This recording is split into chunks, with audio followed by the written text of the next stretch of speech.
Hello students, जय हिंद। Welcome in physics with Rahul Giri. तो स्टूडेंट्स, आप लोग पढ़ रहे हैं वेव ऑप्टिक्स। वेव ऑप्टिक्स चूंकि जितना मैं पढ़ा दिया हूं आपके सीबीएसई सिलेबस के अकॉर्डिंग इनफ हो चुका है। बाकी कुछ पोर्शन बचता जो आपके कॉम्पिटिटिव के लिए इम्पोर्टेंट है, उसको मैं थोड़ा बाद में पढ़ाऊंगा। अभी मैं रोक करके आप लोगों के डिमांड्स के बेसिस पर करंट इलेक्ट्रिसिटी स्टार्ट करने आ रहा हूँ, है ना। क्योंकि मैक्सिमम बच्चों की ये बात है कि सर करंट इलेक्ट्रिसिटी स्टार्ट कीजिए, और तुमने कहा ठीक है। तो आइए आज शुरू करते हैं करंट इलेक्ट्रिसिटी। आप लोग इलेक्ट्रोस्टैटिक्स नियर अबाउट पढ़ चुके हैं। तो इलेक्ट्रोस्टैटिक्स में हमें क्या पढ़ना था? Charges at rest. But current electricity में क्या पढ़ना है? Charges in motion. वहां पे स्टैटिक्स ऑफ चार्जेज पढ़े थे, यहाँ पे डायनेमिक्स ऑफ चार्जेज पढ़ेंगे, है ना। आपको बताया गया था शुरू में, इलेक्ट्रोस्टैटिक्स पढ़ाते समय बता दिया गया था कि भाई चार्जेस की अलग अलग पोजीशंस के बारे में हम पढ़ेंगे ढंग से। चार्जेस रेस्ट में है तब पढ़ेंगे, चार्जेस यूनिफॉर्म मोशन में है तब पढ़ेंगे, चार्जेस एक्सीलरेटेड मोशन है तब भी पढ़ेंगे। तो आज वो बारी आ गई है कि चार्जेस के यूनिफॉर्म मोशन की स्टडी की जाए, चार्जेस की यूनिफॉर्म मोशन की स्टडी की जाए। और यही study of uniform motion of charge is the current electricity. वही है करंट इलेक्ट्रिसिटी। तो स्टूडेंट, सबसे पहले हम बात करना चाह रहे हैं आपसे अबाउट करंट। ये करंट क्या है? करंट कई बार आप लोगों ने नाम सुना होगा, ये वाटर करंट के नाम से भी सुना होगा आपने, और कभी कभार एयर करंट के भी नाम से सुना होगा, है ना। एयर में करंट्स, है ना। तो और इलेक्ट्रिक करंट तो आप नाम सुनते ही हैं। तो ये करंट शब्द किस लिए आता है? ये जो वर्ड करंट है वो किस लिए आता है? करंट मतलब होता है सॉर्ट ऑफ मोशन, यानी कोई सिस्टम ऑफ पार्टिकल्स, यानी लार्ज नंबर ऑफ पार्टिकल्स, या फिर कोई चीज जो है मतलब मोशन में है, तो आप वहां पे करंट वर्ड का यूज कर लेते हैं। करंट का मतलब हो जाता है इन मोशन, है ना।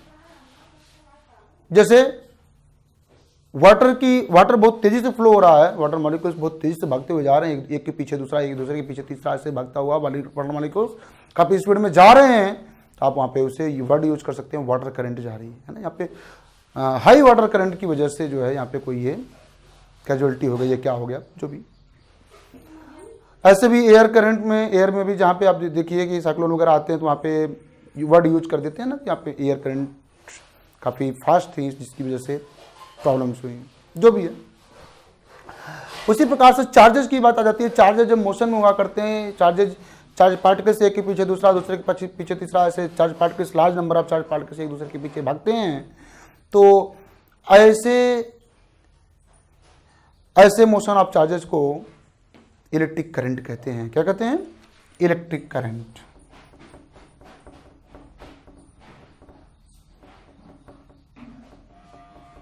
ओके, इसका सीधा सा मतलब हो गया फ्लो ऑफ इलेक्ट्रिक चार्जेस।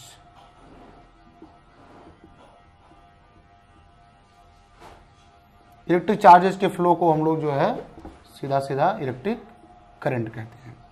मतलब चार्जेस रेस्ट में तो उनको नॉर्मली हम चार्ज ही बोलेंगे, बट चार्जेस मोशन में आ गए तो उस मोशन को, यानी फ्लो ऑफ चार्ज को करंट बोलेंगे, इलेक्ट्रिक करंट बोलेंगे। इलेक्ट्रिक करंट फ्लो कर रही है, हाँ, this is electric current.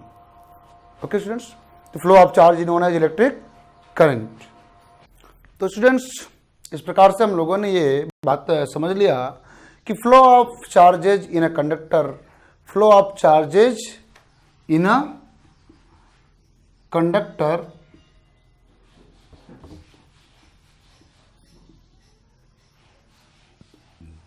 is known as electric current. Is known as electric current. Okay, एक क्वेश्चन आप लोग राइज कर सकते हैं यहाँ पे कि सर व्हाट इज कंडक्टर। फिलहाल कई बार बताया गया, लेकिन बात यहाँ पे आती है क्योंकि इस चैप्टर में कंडक्टर की बहुत बड़ी भूमिका है, बहुत बड़ा रोल है, तो कंडक्टर के बारे में थोड़ा सा तो बताना बनता है। स्टूडेंट्स, कंडक्टर के बारे में जरा आप समझने की कोशिश कीजिए। केमिस्ट्री में आपने पढ़े होंगे ढेर सारे एलिमेंट्स नेचर में एग्जिस्ट करते हैं, है ना। हाइड्रोजन, हीलियम, लिथियम, ऐसे रेंडमली बोलूं, sodium, potassium, rubidium, caesium, francium वगैरह वगैरह, ढेर सारे एलिमेंट होते हैं। इनमें कुछ एलिमेंट्स हैं जो मेटल हैं। क्या है? मेटल हैं। बस समझिएगा, मेटल हैं, नॉन मेटल हैं।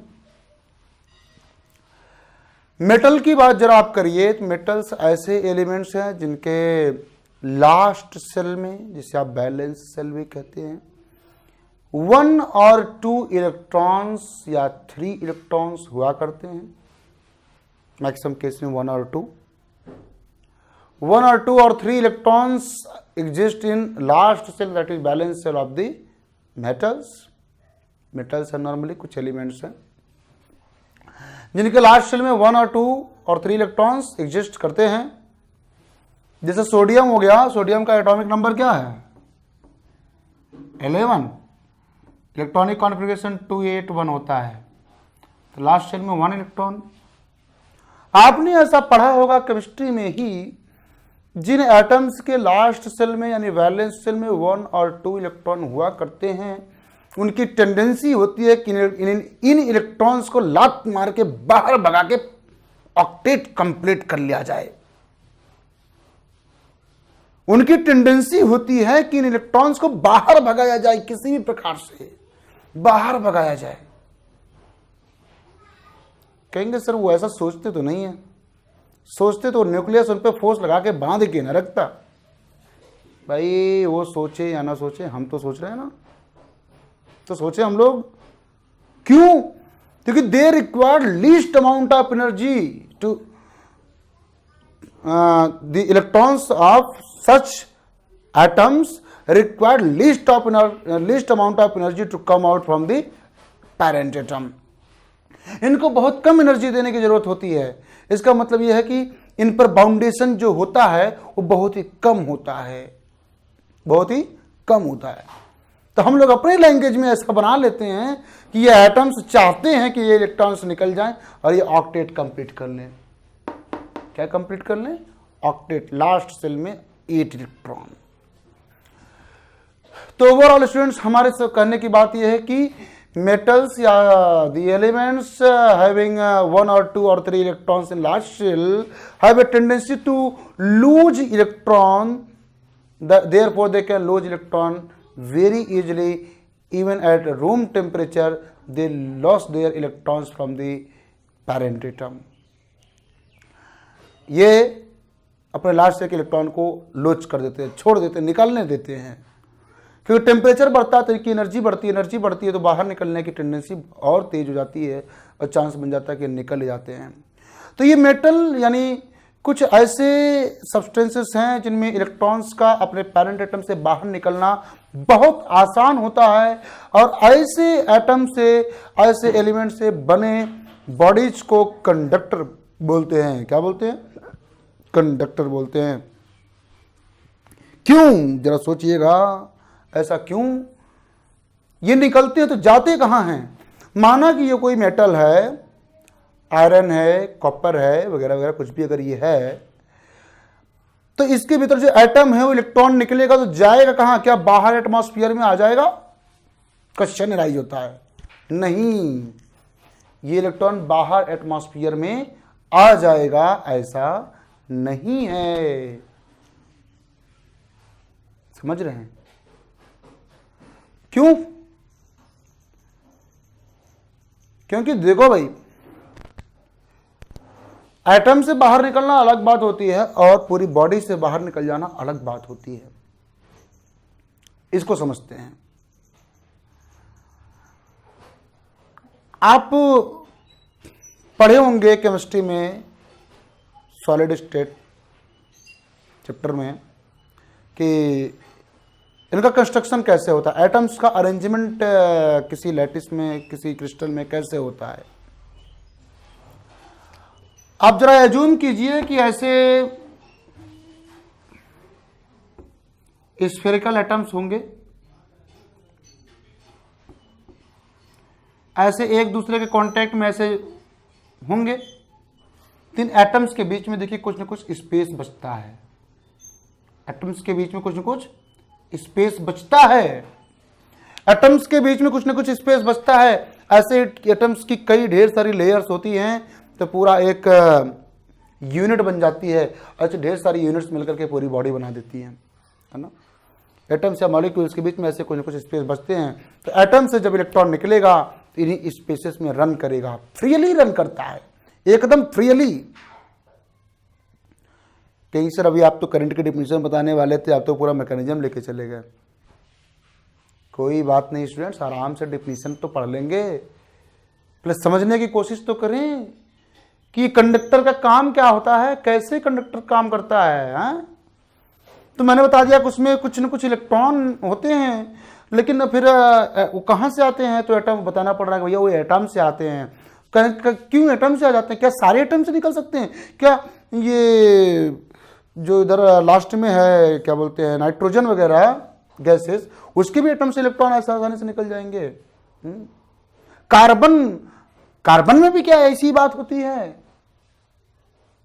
तो हम कहेंगे नहीं, उसके लिए बताना पड़ रहा है कि ऐसे एटम से बने मटेरियल होने चाहिए जिनके लास्ट में 1, 2 और 3 इलेक्ट्रॉन्स होते हैं, तो उनमें इलेक्ट्रॉन लॉस करने की टेंडेंसी ज़्यादा होती है, जिससे even at room temperature they loss some electron and these electron. अब बात आई कि इलेक्ट्रॉन रहते कहाँ हैं। कुछ लोग बोलेंगे सर बॉडी से बाहर निकल के एटमॉस्फेयर में दौड़ेंगे इधर उधर, ये मैं तो गया नहीं। एटम से बाहर निकल सकते हैं पर बॉडी से, क्रिस्टल से बाहर नहीं निकल सकते हैं। क्यों? क्योंकि वहां पे सरफेस पे एक पोटेंशियल क्रिएट हो जाता है। अरे ढेर सारे एटम से जब ये इलेक्ट्रॉन्स निकल जाएंगे तो उन एटम्स की वजह से, सारे एटम का, है ना, सारे एटम की वजह से बॉर्डर पे, सरफेसेस पर एक पोटेंशियल क्रिएट हो जाता है। वो पोटेंशियल इलेक्ट्रॉन्स को अंदर की तरफ पुल करके रखता है ना। बाहर आने के लिए इलेक्ट्रॉन को मोर एनर्जी की रिक्वायरमेंट होती है। निकल सकते हैं, ऐसा नहीं कि नहीं निकल सकते, निकल सकते हैं, पर और ज्यादा एनर्जी की रिक्वायरमेंट होगी, और नॉर्मल कंडीशंस में इतनी ज्यादा एनर्जी उनको नहीं मिल पाती है इस सरफेस वाले पोटेंशियल को भी ब्रेक करके वो इलेक्ट्रॉन्स बाहर आ सके। तो इलेक्ट्रॉन्स करते क्या हैं? Electrons as a free particle like molecules of ideal gas crystal के भीतर ही here and there random motion करते रहते हैं, here and there random motion करते रहते हैं। इलेक्ट्रॉन कहां रहते हैं स्टूडेंट्स? क्रिस्टल के भीतर ही, यानी बॉडी के भीतर ही, एटॉमिक स्पेसेस में, मतलब एटम्स के बीच में जो मॉलिकुलर स्पेसेस है, मॉलिक्यूल्स के बीच में जो स्पेसेस है, मॉलिकुलर स्पेसेस में here and there like molecules of ideal gases randomly move करते रहते हैं, इधर उधर किधर भी ऐसे दौड़ रहे होते हैं। किसी मॉलिक्यूल से टकरा गए तो दूसरे डायरेक्शन में भाग गए, फिर किसी से टकराए फिर तीसरे डायरेक्शन में भाग गए, फिर टकराए फिर भागे, फिर भागे फिर टकराए, चलता रहता है ना। तो इस तरह के जो बॉडीज हैं, इस तरह के जो सब्सटेंसेस हैं, इस तरह के जो मटेरियल्स हैं, उन्हें कंडक्टर कहते हैं। क्या कहते हैं? कंडक्टर कहते हैं। नहीं समझ में आया? अरे आप क्या नहीं आया? बताओ तो, बताओगे तो मैं फिर से बताऊंगा। क्या बोला?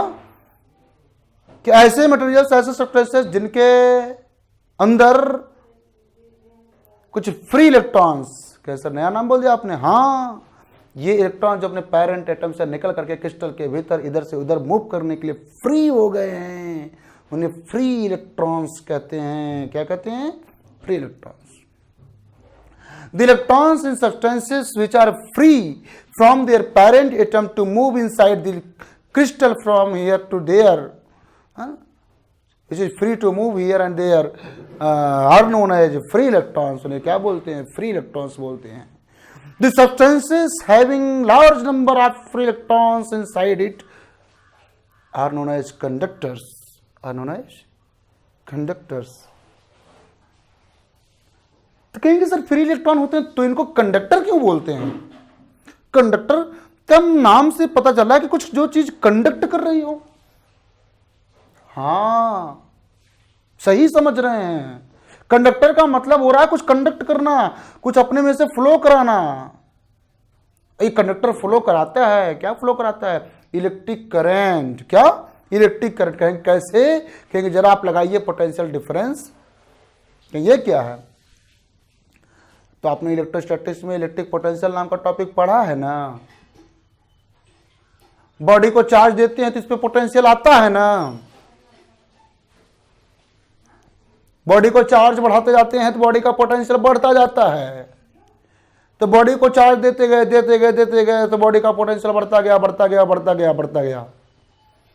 दूसरी बॉडी है हमारे पास, ये, इसको हमने थोड़ा कम चार्ज दिया है, इसको थोड़ा ज्यादा चार्ज दिया है।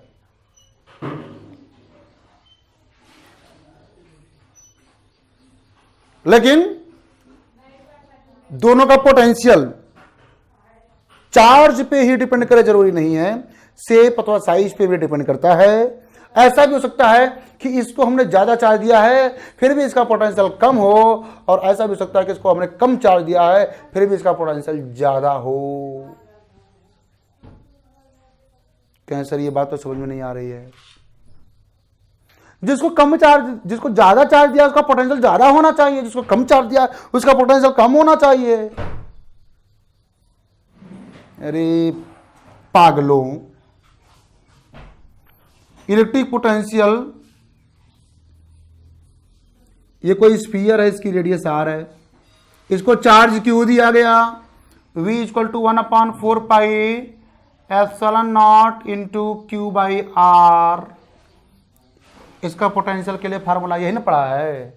पढ़ा है कि नहीं पढ़ा है? पढ़ा है ना। हाँ, बड़ा गोला छोटा गोला, बड़ा गोला छोटा गोला,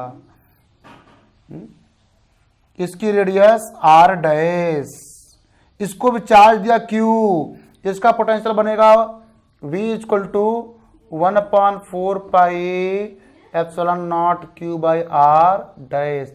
कौन बड़ा? v बड़ा, v डैश बड़ा। यहां देखिए r बड़ा है, r बड़ा है, r डैश छोटा है। जो जिसका डिनोमिनेटर छोटा होता है वो क्वांटिटी बड़ी होती है, means v dash is greater than v।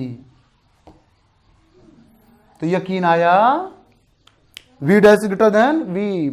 Same charge दोनों बॉडीज के पास हैं, पर एक बॉडी छोटी है तो इसका पोटेंशियल ज्यादा है, ये बॉडी बड़ी है तो इसका पोटेंशियल कम है। तो सेम चार्जेस रखने वाली बॉडीज का पोटेंशियल अलग अलग हो सकता है, और इनको अगर जोड़ दिया जाए किसी वायर से, कंडक्टिंग वायर से, कैसे अभी आप कंडक्टर बारे में बता रहे हैं, अभी सुन लो बताता हूं। अच्छा वायर मत छोड़ो, वायर को छोड़ो, डायरेक्टली इनको एक दूसरे से जोड़ दे, पास में लेके रख दे, ऐसे पास में से टच करा दें। दोनों पे सेम चार्ज है, पर चार्ज का फ्लो किधर से किधर होगा? आप लोग इलेक्ट्रोस्टैटिक्स में ही पढ़े हैं, charge always flows from higher potential to lower potential, higher potential to lower potential.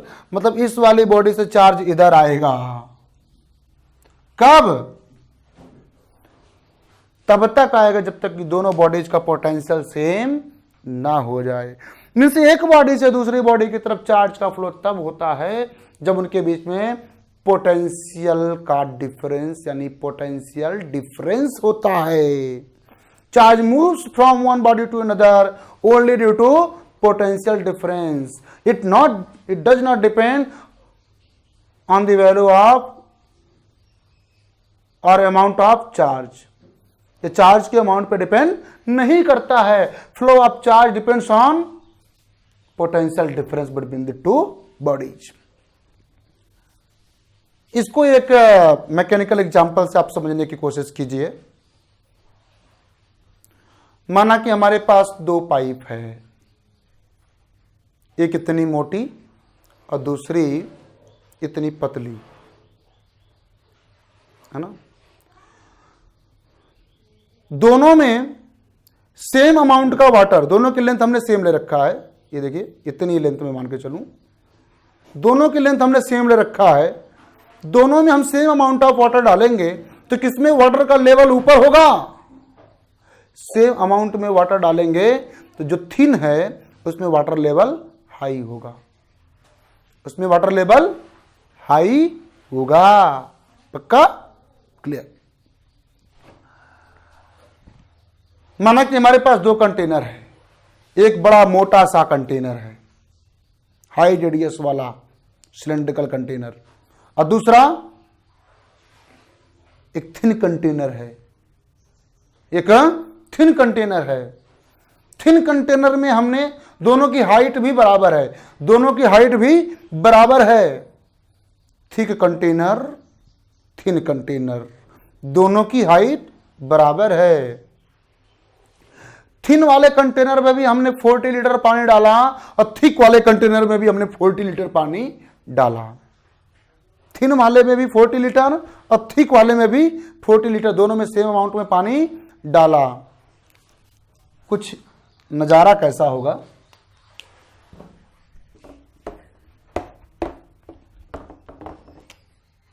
ये थिक मोटा, ये थिन पतली, दोनों में हमने सेम अमाउंट में वाटर डाला 40 लीटर। ये देखिए ये तो भर गया, लेकिन ये मोटे में लेवल थोड़ा कम है। अगर इनको, चलो इसमें मैंने 10 लीटर और डाल दिया,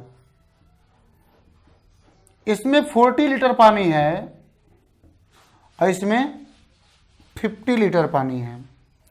इनके बॉटम से इनको जोड़ दिया जाएगा तो पानी किधर जाएगा? 50 लीटर से 40 में जाएगा, 40 से 50 में आएगा। कहेंगे सर पानी इसमें ज्यादा है, ज्यादा वाले से कम वाले में जाएगा। कहेंगे सर ज्यादा वाले से कम में जाएगा।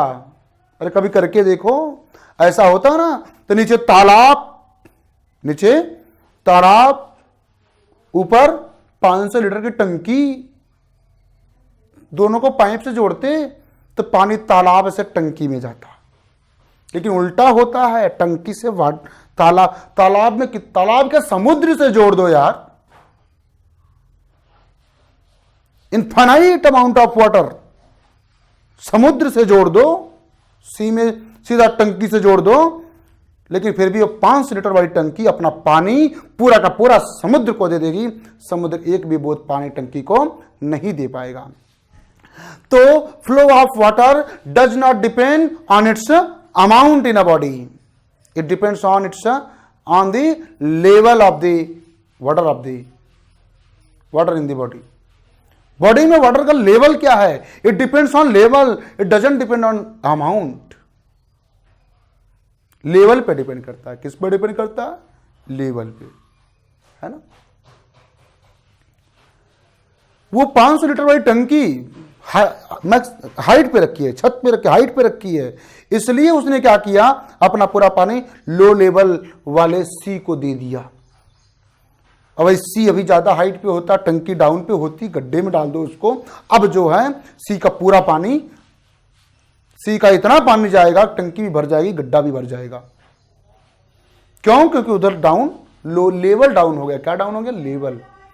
तो it flows from higher level to lower level. Similarly charge also flows from higher level to lower level, and this level is, वहां पे उस लेवल को, वाटर वाले केस में उस लेवल को हाइट कहते हैं। Higher position to lower position height कहते हैं, है ना। ज्यादा हाइट वाले बॉडी से पानी लोअर हाइट वाली बॉडी में आएगा। वैसे यहां पर जिस लेवल के डिफरेंस की वजह से चार्ज को फ्लो होता है, उस लेवल को पोटेंशियल बोलते हैं। क्या बोलते हैं?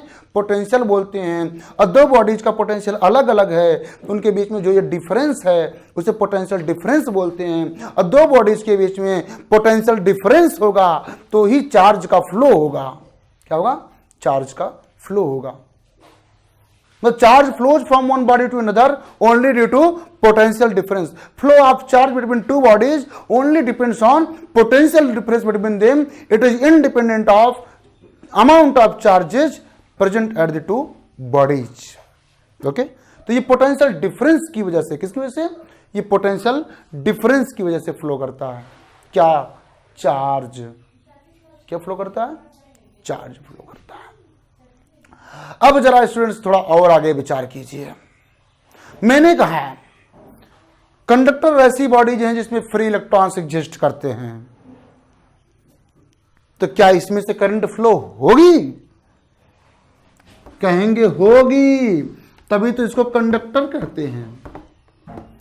इसमें फ्री इलेक्ट्रॉन एग्जिस्ट करते हैं इसलिए इनको कंडक्टर नहीं कहते हैं। इनमें से करंट कंडक्ट होती है, इसमें से करंट फ्लो करती है, इसलिए इनको कंडक्टर कहते हैं। अब करंट फ्लो क्यों करती है? करंट फ्लो होती है क्योंकि इनमें फ्री इलेक्ट्रॉन्स होते हैं। तो होता क्या है कि ये मान लीजिए कोई कंडक्टर है, इसमें ढेर सारे फ्री इलेक्ट्रॉन्स ऐसे एग्जिस्ट कर रहे हैं और ये इसमें मॉलिक्यूल्स वगैरह भी हैं तमाम, है ना? मॉलिक्यूल्स हैं, आयंस भी हो सकते हैं कोई न कोई, जिससे इलेक्ट्रॉन निकलेगा वो तो पॉजिटिवली चार्ज आयन बन जाएगा ना। अभी इसमें रैंडम मोशन कर रहे होते हैं, लेकिन जब इन पर पोटेंशियल डिफरेंस लगाया जाता है, यानी यहां एक ऐसे कोई पॉजिटिवली चार्ज बॉडी को अटैच करा देते हैं, यहाँ पे कोई नेगेटिवली चार्ज बॉडी को अटैच करा देते हैं, यानी पोटेंशियल डिफरेंस क्रिएट करते हैं। यहाँ का पोटेंशियल हाई और यहाँ का पोटेंशियल लो बना देते हैं, तो इसके भीतर एक इलेक्ट्रिक फील्ड जनरेट हो जाती है जिसकी direction from high potential to low potential होती है। क्या जनरेट हो जाती है? इलेक्ट्रिक फील्ड जनरेट हो जाती है जिसकी direction from high potential to low potential होती है। और इस इलेक्ट्रिक फील्ड की वजह से इलेक्ट्रॉन्स पर एक इलेक्ट्रिक फोर्स लगता है, E इंटू कैपिटल E। अरे पढ़े ना इलेक्ट्रिक फील्ड की डिफिनेशन एफ बाई क्यू, तो F इक्वल टू क्या? Q into E। F equal to क्या? Q into E। हाँ समझिएगा, F equal to Q into E। तो यहाँ पे Q का मतलब इलेक्ट्रॉन, इन इलेक्ट्रॉन्स पर, इन फ्री इलेक्ट्रॉन्स पर एक electric force in direction opposite to electric field काम करने लगता है, और इन्हीं फोर्सेस की वजह से ये इलेक्ट्रॉन अब एक डेफिनिट डायरेक्शन में मूव करना शुरू कर देते हैं, यानी इलेक्ट्रॉन्स का फ्लो स्टार्ट हो जाता है, और इसी फ्लो को करंट कहते हैं। यानी कंडक्टर में से करंट फ्लो करती है तो only due to presence of free electrons. Conductor में करंट फ्लो करती है only due to presence of free electrons. ये फ्री इलेक्ट्रॉन्स जिनमें नहीं होते हैं उनमें करंट फ्लो नहीं करती है, तो उन्हें नॉन कंडक्टर कहते हैं। क्या कहते हैं? नॉन कंडक्टर कहते हैं। जैसे एटॉमिक नंबर 4 या मतलब लास्ट शेल में 4 या उससे ज्यादा इलेक्ट्रॉन रखने वाले एलिमेंट्स या एटम्स अपने लास्ट शेल के इलेक्ट्रॉन को लूज करने नहीं चाहते हैं, वो तो दूसरे के इलेक्ट्रॉन को लेकर के बॉन्डिंग बना लेते हैं या कोई मॉलिक्यूल बनाते हैं, तो वो कंडक्टिंग का काम नहीं कर पाते, उन्हें हम अक्सर नॉन मेटल कह दिया करते हैं। तो इस तरह से ये फ्री इलेक्ट्रॉन्स होते हैं जिन बॉडीज के भीतर, जिन मेटल्स के भीतर वो इलेक्ट्रिक करंट को कंडक्ट कर सकते हैं, इसलिए उनको कंडक्टर कहते हैं। क्या कहते हैं? कंडक्टर कहते हैं। और इसी कंडक्टर के भीतर ये चार्जेस का फ्लो जब होता है तो इस कंडक्टर के भीतर होने वाले चार्जेस के फ्लो को हम इलेक्ट्रिक करंट कहते हैं। समझ में आया स्टूडेंट्स? अरे बेटा अब आप लोग क्लास 10th में नहीं हो जो सीधे बता दिया जाए कि flow of charge is known as current and the body, the substance which conduct electricity is known as electric conductor। अरे सिर्फ इतने से काम नहीं चलने वाला है, अब अंडरस्टैंड करने की कोशिश कीजिए हाँ कि करंट क्या होती है और कंडक्टर के भीतर कंडक्ट कैसे होती है। कोई सब्सटेंस क्यों कंडक्टर है, आयरन और सिल्वर वगैरह, ये गोल्ड वगैरह ये क्यों कंडक्टर हैं, बाकी सब क्यों कंडक्टर नहीं हैं, एल्युमिनियम क्यों कंडक्टर है, इन सब पर आप जरा विचार कीजिए। कोई क्यों कंडक्टर है, दूसरा क्यों कंडक्टर नहीं है, इस बात पे विचार कीजिए। तो ये बात समझ में आ गई स्टूडेंट्स? ओके, तो कंडक्टर क्या है ये बता दिया मैंने, इलेक्ट्रिक करंट क्या है ये बता दिया। तो आज का लेक्चर तो सिर्फ और सिर्फ ऐसे ही इंट्रोडक्शन टाइप का रहा है, तो आप इसको थोड़ा सा देखिए और एंजॉय कीजिए, समझने की कोशिश कीजिए। और आज के लेक्चर में मैंने आपको कुछ भी नोट करने लायक चीज़ नहीं दिया है, सिर्फ और सिर्फ एंजॉय करने वाली चीज़ें हैं। तो देखिए और एंजॉय कीजिए और बताइए कि आपको कैसा लगा, और बाकी नोट करने वाली चीज़ें मैं आप लोग को नेक्स्ट लेक्चर से दूंगा। ओके स्टूडेंट्स, थैंक यू, जय हिंद।